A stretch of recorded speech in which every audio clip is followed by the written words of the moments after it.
Pearland Stories is about the people, businesses, and ideas shaping Pearland, Texas. I'm your host, Brant Mills. Today I'm joined by Will Kruer, founder of People First, a fractional HR firm that partners with growing organizations to build healthier, more sustainable workplaces. Before we get into what's happening in the HR world, tell me a little bit about your background and what led you to launch People First. Yeah, thanks, Brandon. Thanks for having me on. Excited to be on Pearland Stories. It always comes up in my Facebook feed, so I was excited to be a part of it and love what you're building here. So I actually just fell into HR, believe it or not. I started my career in finance and accounting. Right out of college, I got offered a job as an operations manager of 5 different business entities.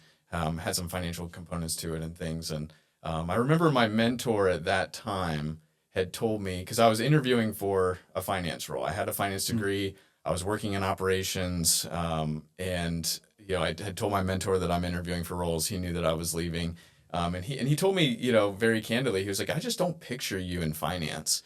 And at the time, I thought it was like he was trying to, keep me in the organization or whatever it was. And I appreciated his insight, but at the time, I kind of just shoved it off. And so I got into finance, and I found that it wasn't a fit for me. I just couldn't sit behind a computer all day.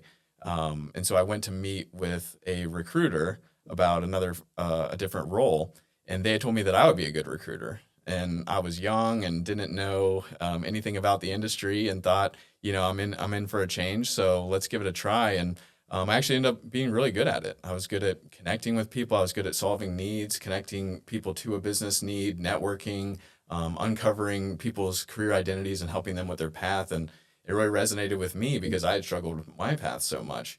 And so that's what kind of led me to, starting my own fractional HR firm and helping businesses hire the right people and helping people find the right fit.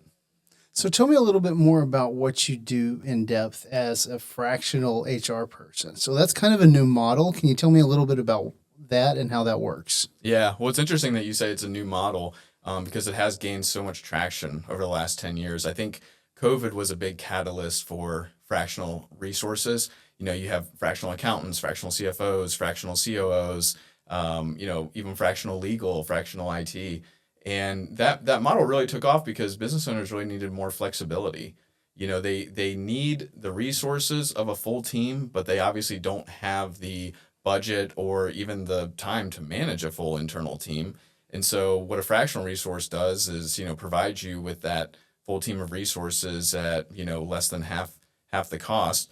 And I think what's unique about people operations is your people needs ebb and flow. They change from day to day. One day you might have to go through a big hiring push and fill a few roles. The next day, you're onboarding those people.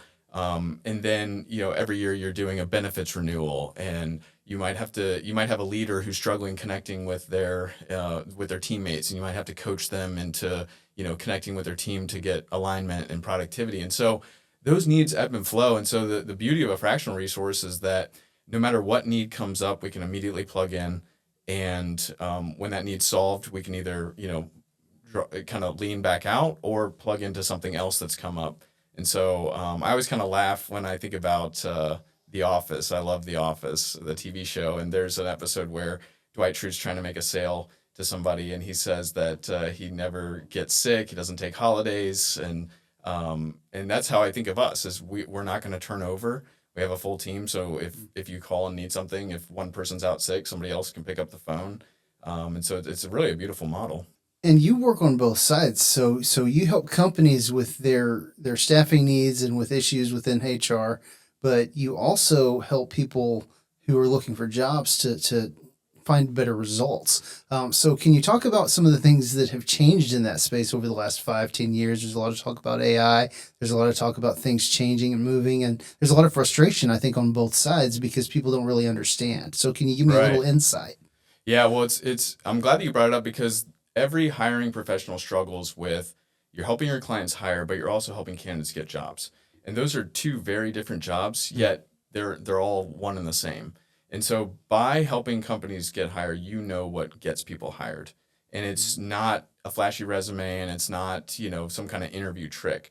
And I think that's what has changed over the last few years that a lot of people are struggling with, is if you scroll through your social media, if you're a job seeker and the algorithm latches on to the fact that you're a job seeker, you're going to get a ton of stuff in your feed about, do this to your resume, use this AI tool for your resume, make sure you ask these questions in an interview. When all those things are important, and you should be doing them in an ethical and constructive manner. But at the end of the day, the candidates that are getting the job offers are the ones that are able to build trust in an interview, the ones that can articulate that they can solve the hiring manager's problem. And so, a lot of these flashy AI tools, I think a lot of people spin their wheels with them, because if you have a lot of people use AI for their resume, and so they put their resume in and they say, match my resume to this job description. Well, that might qualify your resume, but it doesn't differentiate it. And so then on the other side, the employer's using AI to screen resumes. And so if the employer gets 100 resumes that are all qualified, and a small handful of them are differentiating themselves, the AI is going to separate those, and the qualified resumes are going to go into a second bucket that's going to say maybe a fit. There's going to be 3 buckets: fit, maybe a fit, not a fit. And the maybe a fit and not a fit don't get a lot of time from the hiring manager, because they get so many applications. The hiring manager is just going to be focusing on the fit bucket. And so I think that's the interesting dynamic that we've seen over the last few years, is that companies are using AI to screen resumes, candidates are using AI to write resumes, and people have totally lost the people element of it. So my advice would be to maintain that, that people culture when you're applying to roles, thinking about your unique value proposition, and using that in your resume and in your interview, being able to confidently riff about your experience. And if you're a hiring manager, using AI as a tool for organization, but not as a tool for decision making. So there's a lot of talk about the STAR method and storytelling. Can you tell me a little bit about how to better prepare for interviews from the candidate side? Yeah. Well, I think that the STAR method is just something to be keeping in mind from a structure standpoint, right? Anytime somebody asks you a question, you want to give them a story where you identify what the situation was, you identify what you did, and you identify the outcome. Sometimes it might be appropriate at the end of that to say what you would do differently next time, but most of the time not. Sometimes it might. But what you really want to do is use that as a structure. But the way that I coach candidates on getting the job is thinking through their experiences, thinking through their personal perspectives, and having those stories front of mind. So I tell people, for me, it's writing things down. If I write things down, it commits to memory a lot easier. Or just like speaking them out loud in the car, things like that. And so I tell people to do those types of exercises with their experience and their stories, and not be trying to memorize answers or trying to anticipate what they're going to be asking you in an interview. Rather, go into it with 5 stories at the front of your mind. Then no matter what they ask you, you can reference a story to answer their question. And it's a real story. And so you never want to go in and just talk about hypotheticals or talk about situations or talk about something broad. You want a very specific story, because that's what's going to build trust. So the bigger question around some of this is, whose side is HR actually on? So people will tell you don't trust HR. They'll say they represent the company. What does that look like from your perspective? Yeah, well, we kind of talked about that a little bit earlier, where it is a tough role to play, right? Because as an HR professional, the company wants you representing them and protecting the company from liability. They also want you leveraging their people resources to be productive. In order to leverage the people resources, you have to have a connection and establish trust with the people. So that question is kind of hard to answer. I don't know if I would answer if we're on one side or the other. I would say that we're a mediator between the two parties. And the best way for people to interact with HR would be to be honest, be forthcoming, be thinking about the implications. But the more honest you are and the more dedicated you are with their time, then the better the outcome's going to be. Like not wasting HR's time with small squabbles. It's like as a parent, we're taught to just let the kids play, right? And the more you step in when 2 kids are playing, the less skills those kids will develop, to be able to communicate and solve problems. And so thinking the same way with your inner work squabbles, those things should be, you should be, developing yourself for working those out and how to communicate with others. You should be bringing your leader in. But, I get a lot of stories of people sending HR emails about, the little squabbles, and that's not, an effective way to build a trusting relationship and to have HR be on your side and be able to support you. So how do you build trust with HR? How do you become more comfortable to do that as an employee? Well, I think that the biggest thing for employees would be to treat HR wants to be your resource. And so treating them as a resource makes them feel more involved. It makes them feel more willing to help. So when thinking through like your career path at a company and sharing that with HR, sharing with HR what your particular skills and interests are so that HR can be thinking about how to map you and path you within the company, and utilizing them as a resource for your career. So you don't have to be best friends with them, but you can build trust with them by being forward about the things that energize you, the things that drain you, and even bottlenecks in communication or productivity that you see, without pointing fingers, but just giving observational insights, and that will build trust with HR, and they'll want to be your resource and they'll want to help you. But at the end of the day, the company is paying your salary. So how do you reconcile that and from their perspective? Yeah, well, I think that the company needs to take ownership of what HR's role is. And so a lot of leaders try to offload their leadership duties to HR, and that's not going to create a culture that is healthy or productive for the company. And so the best way to build trust with HR is to treat situations and actions appropriately. So I have an example. I was working at a workplace where there were two individuals had a relationship together. It ended up not working out. The one individual outside of work was harassing, this young lady, and so she was obviously embarrassed. She didn't want to cause any problems at work. She just wanted her work to be her work. She didn't want to ruffle any feathers. She didn't want any extra attention. She didn't want negative attention. So she wasn't telling anybody about what was going on. Somehow, I don't remember how, but somehow somebody got wind of it and reported it. And so that company, the next morning, she comes into work. They say, "Hey, can we talk to you for a minute?" They bring her into the conference room, and it's the leadership team and their lawyer, and they're questioning her about what's going on. She broke down in tears, was completely embarrassed, didn't want this to be a part of the workplace, didn't want to cause a ruckus, didn't want any attention. And now she's being questioned by a lawyer, right? So I think that a company needs to take ownership for how, for EQ, for emotional intelligence, and how to approach people. The way that we would approach a situation like that would be to have one individual, whether it's HR or a leader or somebody else, casually approach her, and just, in a casual conversation, start to uncover what was going on. "Hey, I got wind of this. I want to talk to you about it. I want to help you. What can we do to help?" And have it be more of a trusting relationship rather than some kind of interrogation to protect the company from liability. Because you can protect the company from liability in a conversation where you're helping your employee. You have to do it methodically, and that's why I'm confident that even though HR or AI is changing the landscape of HR, and there's a lot of job shifts, but at the end of the day, you need seasoned professionals who know how to navigate those conversations with tact, but then also with compliance, and still gain the trust of the employee and still protect the company. So that's how that all fits into the ecosystem of whose side is HR on. We're really a mediator, and if you do it right, then both sides win. So you named your company People First. So what does that mean in regards to culture, and what does that mean to you? Yeah, so I actually didn't name my company.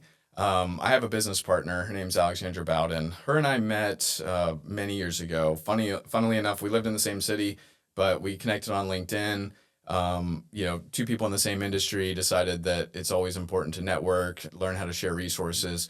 We got together. We shared like this overarching philosophy of the HR and the hiring landscape, that hiring becomes a lot easier when you have a strong culture in place and when you have the right process in place to attract the person that's going to fit in your organization. Are you your type's type? You have an idea of the person that you want to hire, but does that person want to work for you?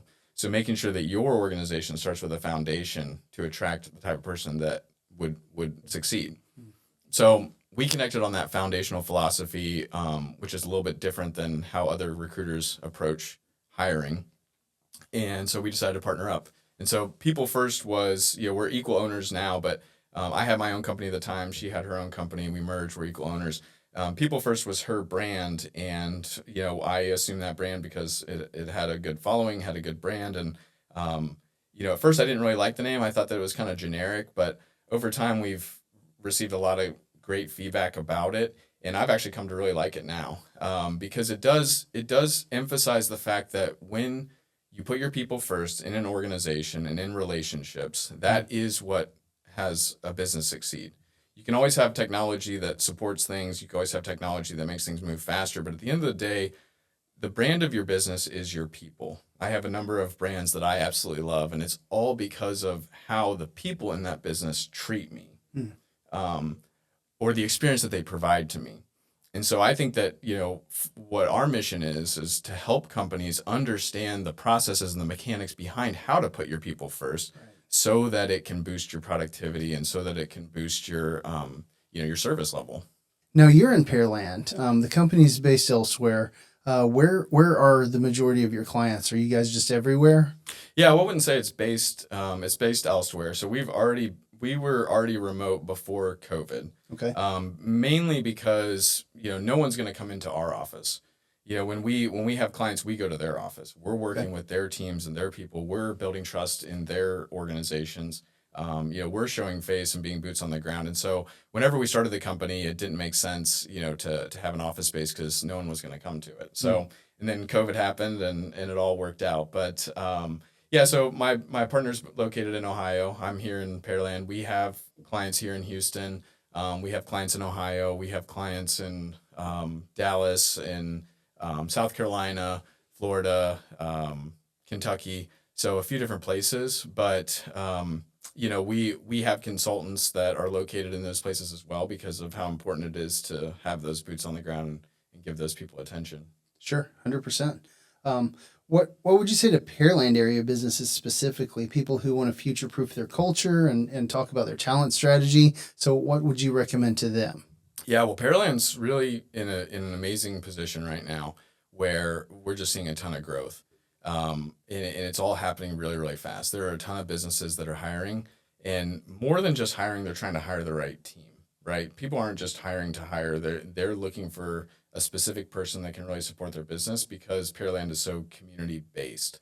And so when you're approaching that landscape, really having what your culture is and what your values are be transparent and be easily picked up on. I think where a lot of companies go wrong is they have their culture statement. It's a poster on the wall. But those words on the wall, proactive, communicative, collaborative, all those words mean different things to different people. And so instead of focusing on the words, focus on your actions and focus on your presence in the community, and have your presence be in the areas that people who align with you are going to be. When you're sponsoring events, when you're attending events, be thinking through strategically, are these events going to have the workers that I'm looking for or have an impact with workers that I'm looking for so that the community can get to know you and people can already check off the box on whether they want to work with you. Because in recruiting, that's 90% of the hurdle is when you connect with somebody to present an opportunity to them, they have to understand whether they're interested, whether they want to work at that company. And if you, through your branding and through your community impact, if you can already check that box of like, oh yeah, that's somewhere that I would like to work, then 90% of the work's already been done. The next 10% is just figuring out if they're qualified, figuring out if they align, and figuring out the mechanisms behind how to hire. And there's a ton of people applying to pretty much every listing these days. So you already talked about how some of that kind of works, but that's really a logistical challenge. So what are companies doing to better, I guess, make those decisions with such a huge, you can't look at every candidate. And I know you talked about how it's sifted through different buckets, but if you still have, 30, 40 people who are really highly qualified and like, how do you make those final decisions? Yeah, well, I think it's important to help candidates self-select out. We're big on that. We're big on radical candor and transparency. So when we're marketing a job for our clients, we want to know, we start to talk to the team and we want to know, what don't you like about working here? What, and it's not like they don't like working there. It's just like, what's Sure. the least favorite part of that's probably how I should phrase it. What's the least favorite part of your job? Or what challenges are you seeing right now? Um, and and we put that in the job posting. We put that in the marketing. We put that in the branding so that people can self-select out on, what they're looking for. And that's helpful to managing all those applications. And it's also helpful to, your onboarding and your retention of an employee starts the moment they apply to your job. It doesn't start on their first day. It starts before they even interview, because they have an expectation in their head. They read your job posting, they go to your website, they check your LinkedIn and see who all works there, and they're already coming up with dreams in their head about what it would be like to work there. The more transparent you are about what it would be like to work there, the easier that transition is going to be, and the longer they're going to be retained, the more assimilation you're going to see. And so that's what I coach all of our clients on, is having radical candor and radical transparency on what it actually is like to work here, so that people can self-select out, and so that you can get the person that's actually going to fit. Because what some people view as challenges or downfalls, other people view as opportunities. And so you want to make sure that you're getting the people that view it as an opportunity. And so you help with onboarding too. So once they get past that barrier, they get hired that first 30, 60, 90 days. How do you help companies make that successful? Yeah. Well, I think an important thing is that our philosophy is that onboarding isn't 30, 60, or 90 days. Onboarding is the entire life of the employee. And so that goes into, I guess, one of a tangible mechanism around that would be a leadership one-on-one, having a routine one-on-one with your leader. And in that meeting, it's all about the employee. It's nothing about what the leader wants. It's nothing about what work needs to be delegated. It's all about, how are you doing, and what barriers can I remove from you? What do you like about your job? What don't you like about your job? What do you see yourself doing next? What would you like to do more in this company? It's all about the employee. And the employee can sit there and share everything for 30 minutes. And it's all about them. And the leader needs to have their computer closed. They need to have their phone closed. They need to give 100% of their attention, which is something that my first leader, my first mentor that I had when I was managing 5 different business entities, that's what he did. You would knock on his door and he would stop everything and give you his attention. And that made you feel cared for. It made you feel connected. It made you feel part of the mission. And so we help leaders and our clients with structuring their one-on-ones to make sure that onboarding continues all the way through the life of the employee. And it makes it a lot easier in a lot of ways. Number one, it helps with a better career path for that employee, so reduces turnover. But number two, if there is turnover, you can see it coming and you can map it out, and the turnover can honestly be in your own control. Because that's something that my first leader did, is he helped connect me in a network of what I was looking for. He knew that I wanted to use my finance degree and move on. And so he helped introduce me to people. So I've always viewed him as a helpful person who cares about me. So if he called me up and said, hey, I have this new role at this new company, we need this type of person, are you interested? To me, it doesn't even matter what the company is, doesn't even matter what they sell or what they do. I would take that job because I want to work for him. And so when you do that with your employees, when you establish those relationships and when you have good leadership, that's what contributes to smooth onboarding. That's what contributes to retention. That's what contributes to a great brand where people want to work there. And how do annual reviews factor into that? So I always hated that process from an employee side. I was like, this feels like such a waste of time.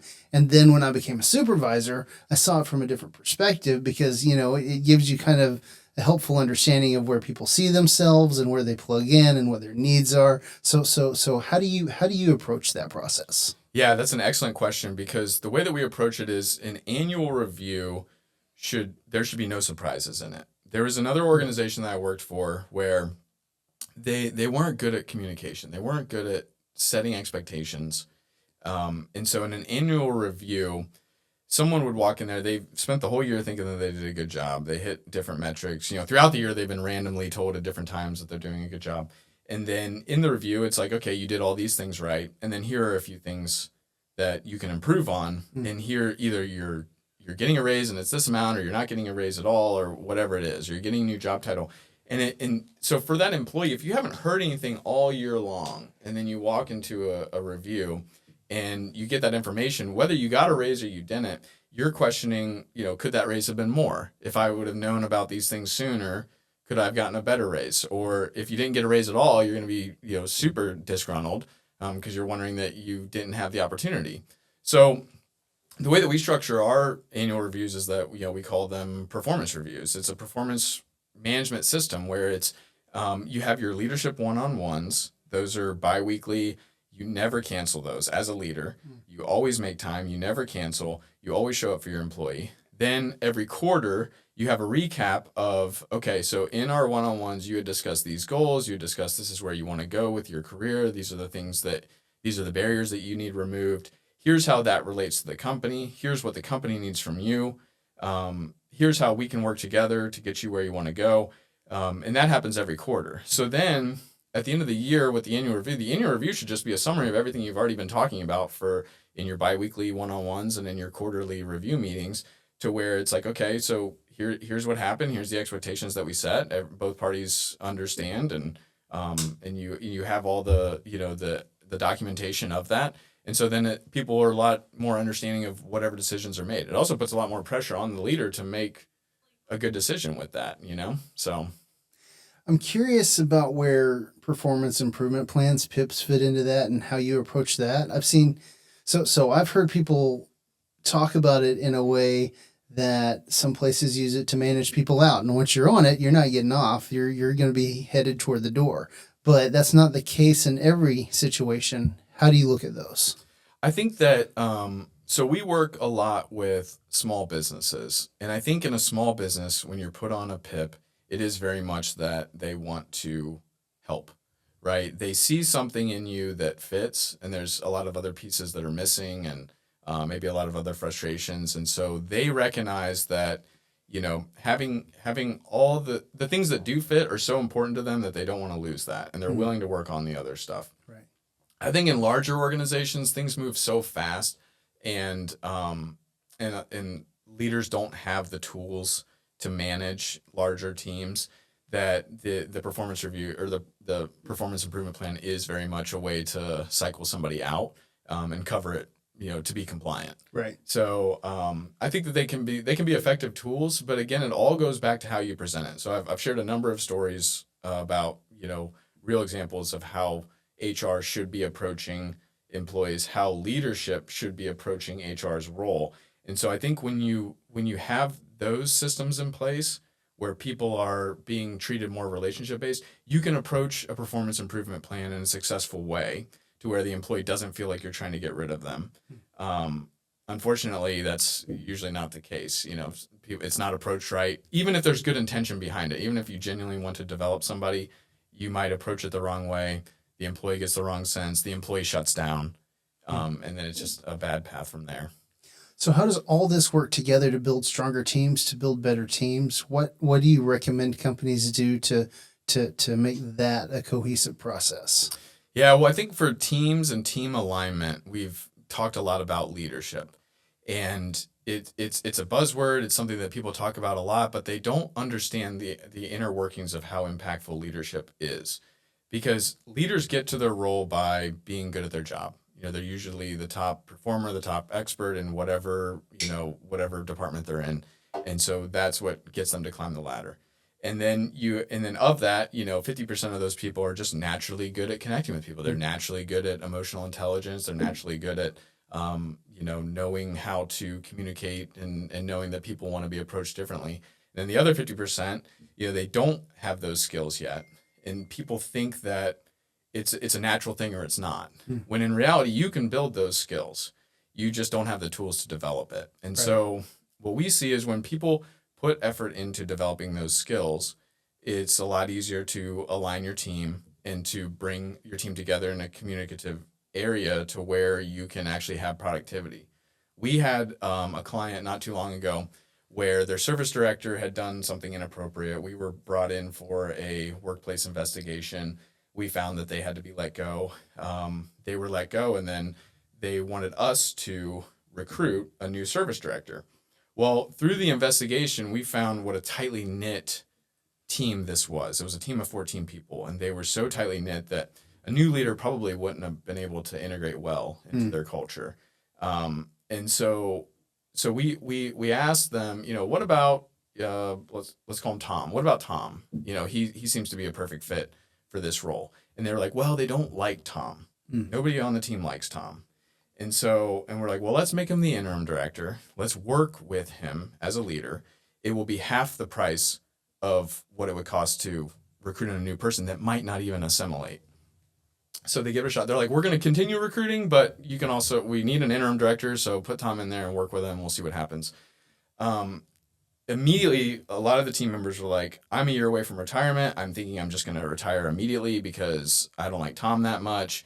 There was a lot of dysfunction, right? Over time, as we worked with Tom, it was a complete 180 to where after it was like 63 days or something, the entire service team wrote up a petition that Tom should be the permanent director. That's the work that we had done with him to turn him around for how to connect with people. He wasn't doing anything wrong. He wasn't being malicious or, being intentional about the way that he was pushing. He just didn't have those skills. And so it cost them a ton less to have us help him build those skills.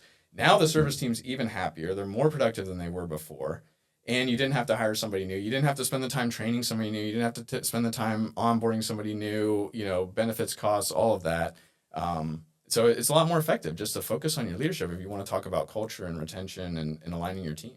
So I'm curious about the average cost to hire someone, and I'm sure there's a different breakdown between executive leadership and other tiers. And what's the average time to hire for different types of roles? Yeah, well, it's all over the place. It depends on the role. It depends on the industry. There's some niche roles where there's more jobs than there are people for that particular skill set. In which case, typically, those people are not going to be applying to job boards, right? They go to a job board and there's 200 of that same job. Right. They're already doing well in the job that they're in. So they don't, they're going to be overwhelmed thinking, why am I going to read through all these 200 other jobs when they're all the same? And so in those types of roles, it takes a lot longer. Typically could be 60 to 90 days to really find the right fit and bring somebody in. Could be 6 months. For other roles where, it's not that intense, like it might still be a niche role, but the job market might not be that intense of, the employment ratios, could be two to 6 weeks. So, but the real cost is the time invested. It takes a lot of time to build trust with candidates so that they're interested in working for you. And so when people outsource their hiring to a recruiter, the cost is much greater because they're paying for somebody else's network. Somebody has spent years and years and years developing trust with candidates, developing a network of candidates. And so that's what you're paying for, rather than, devoting some time to develop that brand and that network yourself. And how do the online job boards factor in versus traditional networking? So there's a lot of talk these days about, the job boards aren't working or people are frustrated because, hundreds of people apply to one thing and clearly only one person is going to get it. So it feels like you don't have a chance. And then other people are talking up traditional networking and there's opportunities for that. I found community here in Pearland. I think it's amazing, the business community here, how supportive they are of each other. But what's the breakdown across that? Is there a better place, LinkedIn versus Indeed versus Ladders versus whatever other spaces there are? And do those kind of depend on the industry and the person? Or, so in the context of helping smaller businesses look at that, it's just, there's so much information, potentially a bunch of misinformation out there. How do you kind of hone that down and figure out what the right fit is for one company? Yeah, well, I think, the job board thing is interesting because job boards are flawed.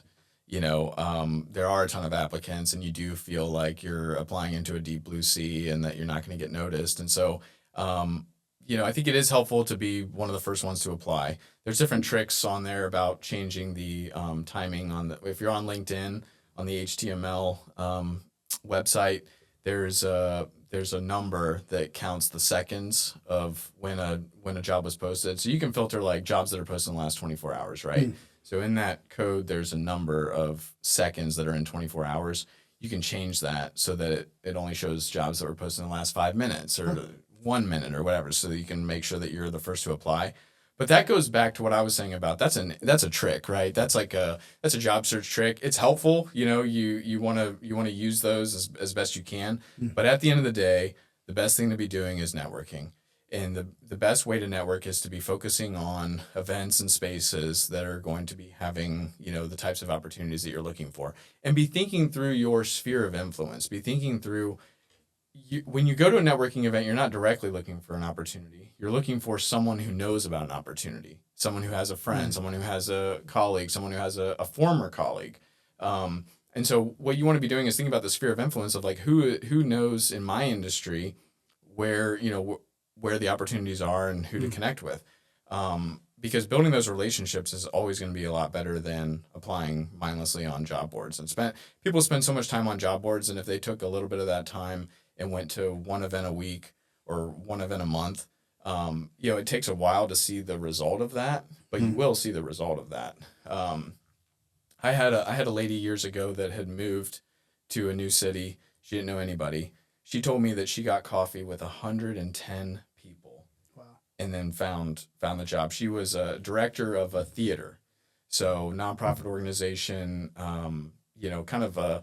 I don't think there's a lot of theaters out there, right? It's not like that's right. like an abundant job offering. So she was able to find a niche job that she loved, that she was passionate about, completely through networking, because especially in a space like that, like a nonprofit space, they rely heavily on their network and who they know and who they trust.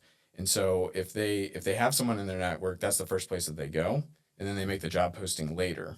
And so making sure that you're getting in front of the right people. So just doing what she did, grabbing coffee with people, and then not directly asking them for an opportunity, more asking to learn about the industry, learn about the challenges. That's all market data that you can use to help position yourself, and it's all market data to help you try and figure out the next person to meet. And so it just builds on itself, and you just have to be patient, honestly.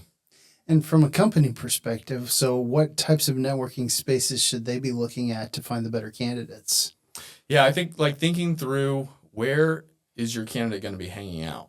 So when we get brought on with a client, the first thing that we do is we develop what we call a candidate persona. And it's kind of like a marketing data document with analysis and statistics around, these are the type of people who do well in this role. These are the type of people who don't do well in this role. These are the types of misunderstandings about our industry. These are the types of challenges in our industry. And we create an understanding of like, where does this person hang out? What are they doing in their free time? What types of professional development are they involved in? And then we target whatever organizations or events, would have that type of person. Where can people find you? How can they connect? And what types of services are the main ones you offer? Yeah, I'm really active on LinkedIn. So just search Will Kruer and you'll find me. And, make sure to follow our company page, People First, Talent and Retention Consulting. And in terms of services, we help, a lot of people come to us for hiring because that's an immediate need. They have an empty seat, they need to get someone in it. And then, in terms of the people operations stuff, people come to us with employee relations issues because, like I mentioned earlier, when you have an employee relations issue, it needs to be sorted out in a tactful way and in a compliant way. Mm-hmm. And in order to do that, that's not just something you can get a template, from ChatGPT on, or that you can watch a YouTube video on and then walk in and have that conversation and have a successful outcome. You really need to have a seasoned professional that can navigate that conversation and facilitate that to have a good outcome for everybody. So we get a lot of, our clients pulling us in to help them with employee relations and policy development. And then, of course, the leadership training. The leadership training is really more people operations based. It's more, okay, what's the company's unique culture? How can you use that as a tool for how your leaders are leading? And what are the policies behind it to make sure that you keep everything compliant? So when I say leadership training, that's what I mean, is like having that be in the full sphere of your people operations. Sure. Yeah. Is there anything I missed or that I think we touched on more this time, and I Yeah. think we dug into some stuff deeper. So is there anything else you want to talk about or mention? Yeah, this was a great opportunity to talk with you. Like I said, I've just really been interested. I think you really have something with Pearland Stories, bringing together all the different channels in Pearland into one place. I didn't grow up in Texas, and it's crazy to me. Texans don't understand this, but when I moved to Pearland, it's crazy to me that this suburb has 140,000 people, and to drive from one side to the other is 40 minutes. Right. In the Midwest, it's like a town is maybe 20 minutes long, and whatever. And so for you to be able to culminate all that and bring all those different channels into one place where people can connect and have a community, I think is great. So I was just really thankful for the opportunity to come talk to you today and appreciate your questions. Well, thank you for coming on. It's been a pleasant conversation. I've learned a lot. I hope our audience has learned a lot as well. This is Brant Mills with Pearland Stories. We'll see you next time.